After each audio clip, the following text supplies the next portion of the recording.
We've been hugely fortunate in the casting. The people playing Jamie and Claire are just wonderful actors and truly embody them. Jamie was the first character that we cast. We saw Sam's tape early on and immediately went, oh my God, it's Jamie. My phone went off and it was a number I didn't recognize, and I picked it up and it was this voice that just said, "You've got it." And I suddenly realized it was my agent, and I screamed in this place, and I think everyone in the shopping mall was like, "What's going on?" And then it took forever to cast Claire. This went on and on and on. They cast, lots of other people, and the fans were all sort of frothing at the mouth. And it's like, well, where's Claire?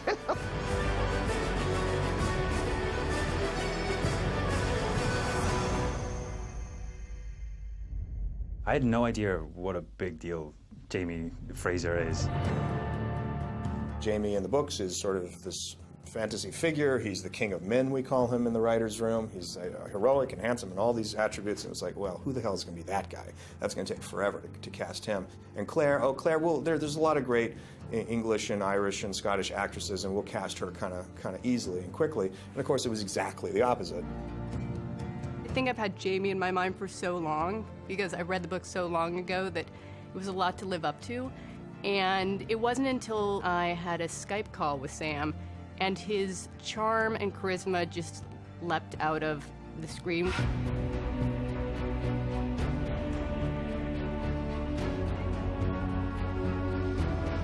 We got sent about 21 pages that I had to learn over a weekend. Also, I bought a copy of Diana's book, and I hadn't heard of them, so I sort of tried to read as much as possible. I read all the scenes that were relevant to the audition. Gave me goosebumps, absolutely, to see him do that, yeah. And, I watched it over and over, and sure enough, every single time. I mean, just that instant transformation, it was just right there. It was so shocking to all of us because we thought we were never going to find this guy, and to find him first was just amazing. There is a huge pressure, and obviously playing Jamie, he's such a wonderful character to play. So, I was slightly nervous about taking it on. He had this sense of humor, and yet you believed him as a leader. There was a strength to him, and yet there was a gentle quality to him and a sensitivity, and he had all the pieces. It was a real whirlwind, and it was really exciting. And then the search for Claire Randall happened.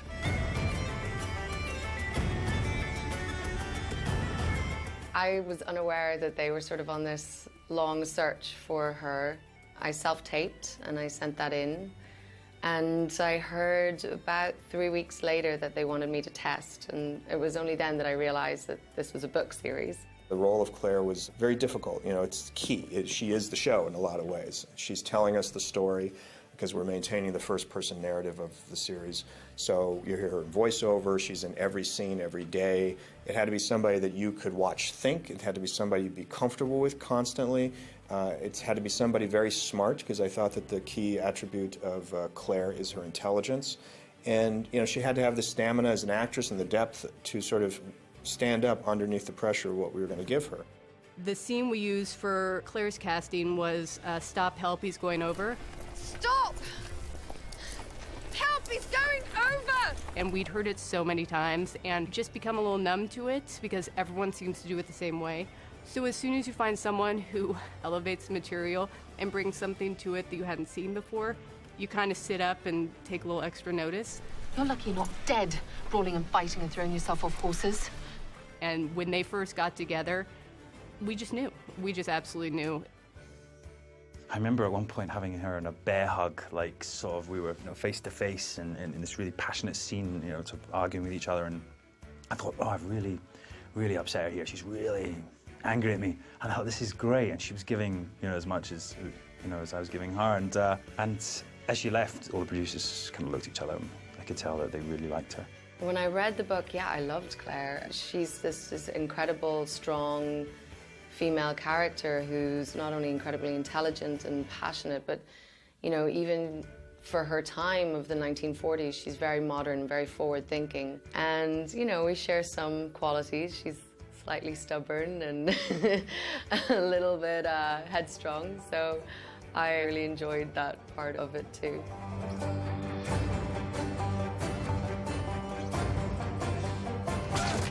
We all knew Tobias's work from his other roles on various other things, and we needed someone to play both Frank and Jack. Two very different characters. That's always that's, you know, kind of exciting as a performer. So you get to play, you know, someone who has quite a lot of heart and sensitivity and soul, and then someone who seems very devoid of kind of any sort of much human kind of sympathy. I always remember the first day that Tobias was with us as Black Jack Randall. It was as if it was a different actor. He'd somehow been able to change the shape of his face and the furrows on his brow and on his cheeks by becoming Black Jack, and that was quite special.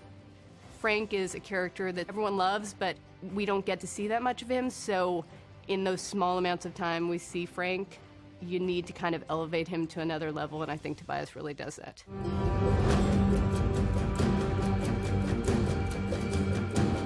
I got a phone call from my manager. She said there's a show that's being done, set in the Highlands of Scotland, and I immediately said, I want to be in it. Graham McTavish is not physically like Dougal as described in the books, other than both being, you know, large and imposing men, but he fully inhabits Dougal. You know, he just walks on stage and there he is. Gary and Graham are the troublemakers on our set, I would say. They're a great fun. They're two great, great actors.